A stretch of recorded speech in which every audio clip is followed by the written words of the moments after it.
Good morning students. Tense की श्रृंखला में आज हम पढ़ेंगे पास्ट इंडेफिनिट टेंस। फ्रेंड्स, यह टेंस इतना इम्पोर्टेंट है कि ज़्यादातर हमारी अंग्रेजी विषय की जो पुरानी बातें हैं, जैसे story writing, report writing, factual description इत्यादि सारी ही बातें पास्ट इंडेफिनिट टेंस में लिखी जाती। यानी पुरानी कोई भी घटना है, उसका जिक्र यदि हमें करना है तो हमें पास्ट इंडेफिनिट टेंस का सहारा लेना ही होगा। तो हम आज पढ़ते हैं पास्ट इंडेफिनिट टेंस, और मेरा वादा है कि यह टेंस पढ़ने के बाद में आप किसी भी कहानी को, किसी भी रिपोर्ट राइटिंग को, किसी भी फैक्चुअल डिस्क्रिप्शन को आसानी से लिख पाएंगे। तो शुरुआत करते हैं past indefinite tense. Past indefinite tense में सबसे पहले हम बात करते हैं पहचान की। यदि कोई हिंदी वाक्य दिया हुआ है और हम जानना चाह रहे हैं कि क्या वाकई ये पास्ट इंडेफिनिट टेंस है, तो उसके लिए पहचान है हिंदी वाक्यों के अंत में ता था, ती थी, ते थे, या, ये, ही, इस तरह के शब्द आते हैं और सेंटेंस को पढ़ने से हमें लग रहा है कि यह बात पहले घटित हो चुकी है, तो वह निश्चित रूप से पास्ट इंडेफिनिट टेंस होगा। उदाहरण के लिए, रतन कल अजमेर गया, तो इस वाक्य के अंत में आया गया या। सरोज ने अपना गृह कार्य कर लिया।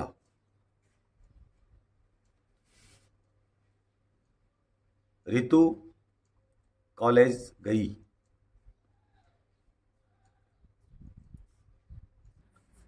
वे कल बीकानेर गए। हाथी रोज तालाब पर जाया करता था, तो इस वाक्य के अंत में आया ता था। सीमा हर वर्ष परीक्षा दिया करती थी, तो इस वाक्य के अंत में आया ती थी। वे रोजाना फुटबॉल खेला करते थे, तो इस वाक्य के लास्ट में आया ते थे। तो इन वाक्यों को देखने से पहचान स्पष्ट है कि हिंदी वाक्यों के अंत में ता था, ती थी, ते थे, या, ये, ही, इस तरह के यदि शब्द आते हैं तो वह होगा पास्ट इंडेफिनिट टेंस। अब बात करते हैं अंग्रेजी पहचान, कीवर्ड्स की। पास्ट इंडेफिनिट टेंस के कुछ कीवर्ड्स इस प्रकार से हैं: yesterday, ago, long ago, long ago, last, the previous, last day, last week, last month, previous day, previous week, previous month, previous year. तो ये थे कुछ वर्ड्स, यदि किसी सेंटेंस में आपको मिलते हैं तो वह निश्चित रूप से पास्ट इंडेफिनिट टेंस ही होगा। अब बातें करते हैं हम हेल्पिंग वर्ब की। इस टेंस की हेल्पिंग वर्ब हैं सिर्फ और सिर्फ एक, और वो है डिड। और एक विशेष बात का हमें ध्यान रखना है जो रूल्स में हम देखेंगे। रूल्स की यदि हम बातें करें तो सबसे मुख्य नियम यह है कि यदि वाक्य सिंपल है तो उस वाक्य में हम प्रायः डिड का प्रयोग नहीं करते। रूल नंबर 2, यदि वाक्य नेगेटिव है तो सब्जेक्ट के बाद डिड नॉट का प्रयोग करते हैं। रूल नंबर 3, यदि वाक्य इंटरोगेटिव है तो हम डिड का प्रयोग सब्जेक्ट से पहले करते हैं। यदि वाक्य में कोई WH वर्ड दिया गया है तो WH वर्ड का प्रयोग हम डिड से भी पहले करते हैं। यदि वाक्य में कोई पुरानी आदत का जिक्र है तो हम उस सेंटेंस में यूज्ड टू का प्रयोग करते हैं। जैसे हाथी रोज तालाब पर जाया करता था। अब यहाँ हाथी की आदत थी, तो इस पुराने समय की आदतों को बताने के लिए हम एक special helping verb used to का प्रयोग करेंगे। इसको हम मॉडल भी कह सकते हैं, क्योंकि यूज्ड टू मॉडल की श्रेणी में भी आता है। हाथी रोज तालाब पर जाया करता था। The elephant used to go to the pond daily. तो पुरानी आदतों को बताने के लिए हम यूज्ड टू का प्रयोग करते हैं। महेश रोज फुटबॉल खेला करता था। Mahesh used to play football daily. Puja रोज टीवी देखा करती थी। Puja used to watch TV daily. Examples. अब हम कुछ एग्जाम्पल्स लेते हैं। सबसे पहले हम लेंगे सिंपल, फिर उसी वाक्य को हम बनाएंगे नेगेटिव, फिर उसी वाक्य को हम बनाएंगे इंटेरोगेटिव, फिर हम उसी वाक्य को इंटेरोगेटिव नेगेटिव में चेंज करेंगे ताकि हमें स्पष्ट हो सके कि किस तरह से सेंटेंस का पैटर्न चलता है।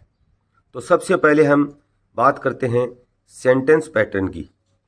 तो पास्ट इंडेफिनिट टेंस का सेंटेंस पैटर्न है सब्जेक्ट प्लस मेन वर्ब की second form plus object plus other. यह है इसका पैटर्न। यदि इस वाक्य को नेगेटिव करना है तो हम सब्जेक्ट के बाद में डिड नॉट का प्रयोग करेंगे। यदि इसी वाक्य को इंटरोगेटिव करना है तो हम डिड का प्रयोग सब्जेक्ट से पहले करेंगे।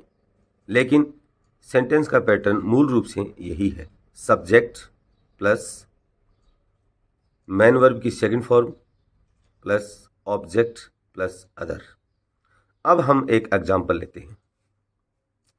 रतन कल अजमेर गया। Ratan went to Ajmer yesterday. Ratan went to Ajmer yesterday. Ratan कल अजमेर नहीं गया, इसको हमने बना दिया नेगेटिव। तो इसका ट्रांसलेशन होगा Ratan did not go to Ajmer yesterday.